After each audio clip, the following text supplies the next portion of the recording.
If you go back to the late 1940s, sound systems already were prominent in Jamaica as a means of bringing the music to the people.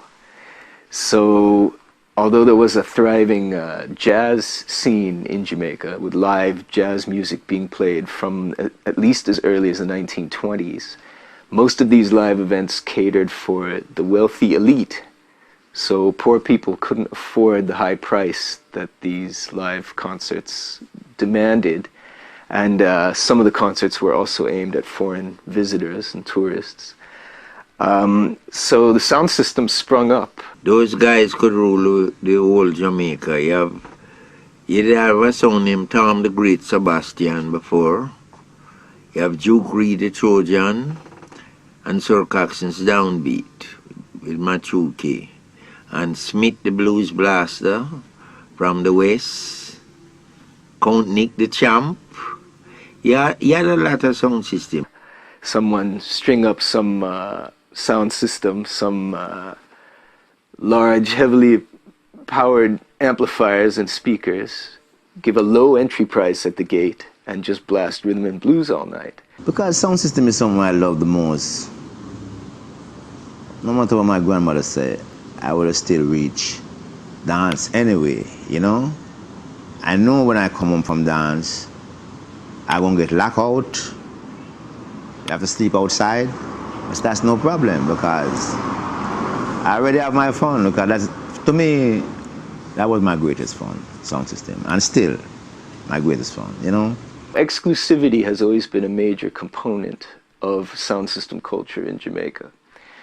The way that a given sound system was able to retain loyalty in a very competitive field. And in Jamaica, a way of helping to preserve this would be to scratch off the label so that no one could identify what the song was actually called. No rival sound could identify what song you had. Queen of the East, Roy Jones, King Edward the Giant, Prince Buster, Blue Mirror. He had a lot of sound system. Coxston and Duke Reed start making their own music in Jamaica.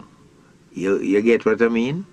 When the rhythm and blues and things start drying up now, these guys start to make their own music to play on the sound system. And that's how the record business started in Jamaica.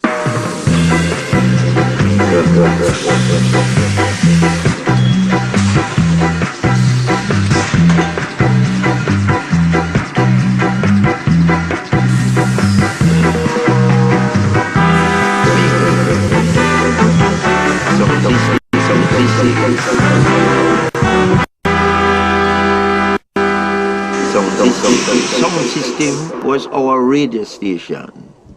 You understand? And when the sound system hit a tune, all the uptown people them start buying it.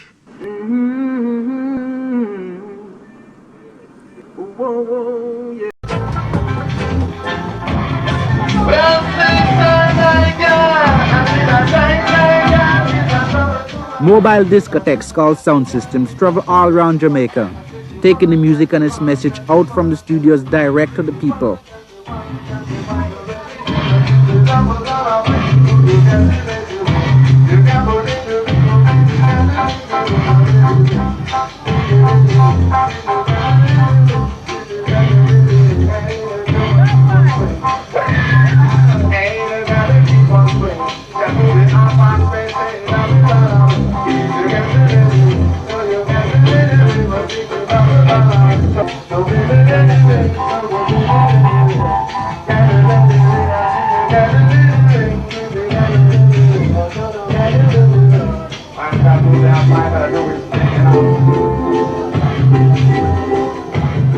The DJs sing their own local message over other people's records.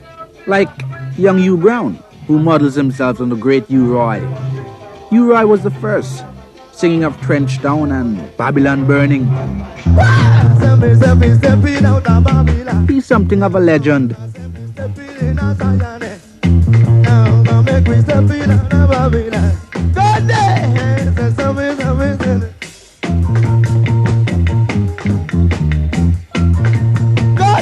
how you mean?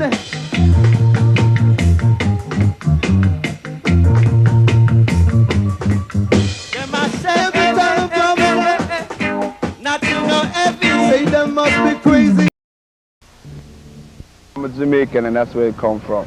You know, when I first come to the United States in like '67, it was about me holding on to my, my roots and playing, records that I brought up from Jamaica. And as far as trying to make the American people them dance to the music, I started to say that I could use their rhythm bass instead of using Jamaican rhythm bass. But along the way, a few people know I was Jamaican because the guys used to say, man, I can't stand Jamaicans, man. Man, them niggas, they don't take no bath. They smell like curry, man. And my friend would say to them, only if you knew. You know what I'm saying? Only if you knew. Fat Joe, represent. We got Fat Joe in the house. One love, baby. Artists and perform. And this man standing right beside me here. When I left Jamaica, this is the music I was listening to back in the days. Ska music before reggae come into its own. This is U-Roy. This is my king. Nice. Right here, right? Lovely. Got the like Dan Respect, you know what I mean? Prince Buster, Yeah, man. You heard that? Now you see the whole full. What you feel about me? I feel about Look at that. This is the original of the original way the whole thing is set and started.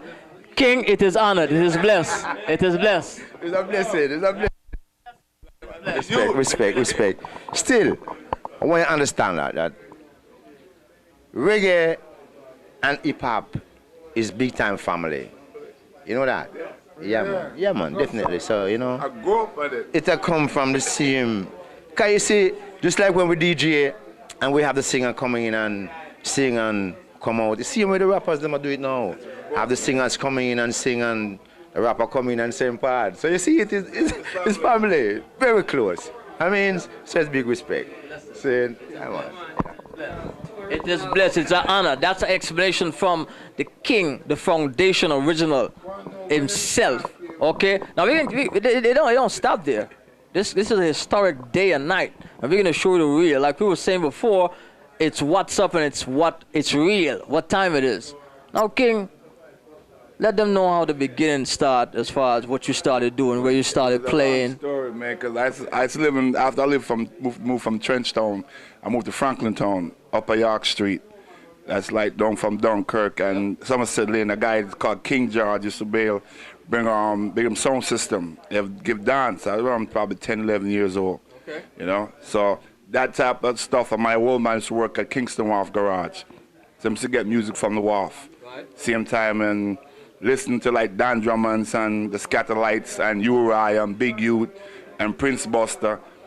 Those names, that's my roots. That's what I grew up on, and Barrelly and the Dragonaires and all that, And that's why I bicycle by stadium sometime, and I left Jamaica in '67 and came here. My mother was, learning about nursing. So she used to bring Smokey Robinson records, some Motown records down, plus my father bringing records from, from the wharf. And that's your next foundation. That's foundation. So when I left from Jamaica, I came up here with a heavy accent. That's why I'm going back. I still got mine. I'm not losing. But I come here and I try to apply reggae music to the American kids, and the heavy accent and the record, them couldn't understand it. Then Bob Marley, the Wailers came along and emphasized more on his vocabulary and the words, and people start pick up on it. So when Eric Clapton made I Shot the Sheriff, I know that was a reggae record. I know that was a reggae record. So right there now, I use a lot of James Brown. A lot of, bass line in it, because James Brown is like a preacher to me. James Brown is another Lynch. James Brown is another link. Not a foundation. Yes, I use. I'm going to get right down to it. For those of you who do not know, Tony Screw is single-handedly responsible for the development of the sound system culture in the U.S.